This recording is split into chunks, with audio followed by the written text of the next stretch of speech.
Mehdi Hassan, you have the final word in this debate. One more time, your argument for why Israel's actions in the Gaza war were not justified.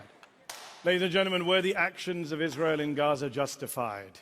Look, the argument is pretty simple tonight and pretty hypocritical from Eylon. What we've heard tonight is that nothing justifies October the 7th, but October the 7th justifies everything. Well, I'm here tonight to tell you, no, October the 7th does not justify everything. It does not justify the suffering in Gaza. It does not justify the killing of kids in Gaza. It does not justify the starvation in Gaza. It does not justify the rape and torture of Palestinian detainees, which Eylon refused to condemn tonight. It does not justify any of that. It doesn't justify the tearing up of the Geneva Conventions, the defiance of international law and the ICC and our own Leahy law. Yes, October the 7th was a war crime, but the response to a war crime is not to commit your own series of war crimes on an epic scale. 33 times as many people killed since October the 7th as were killed on October the 7th. And I'll say this to you, look, very, very clearly, if you support this motion tonight, you are opening the gates of hell.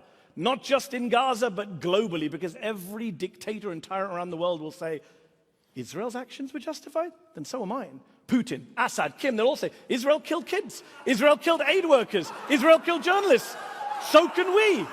And I will be very clear. I will be very clear with you tonight. If you are here tonight, ladies and gents, if you're here tonight to defend what Israel's done, knowing full well what Israel has done, if you're defending the human suffering in Gaza, the amputation of little kids, if you're doing that in full knowledge, then you're not just here to defend the indefensible or justify the unjustifiable. I'm sorry, you're a sociopath. And I will say to you,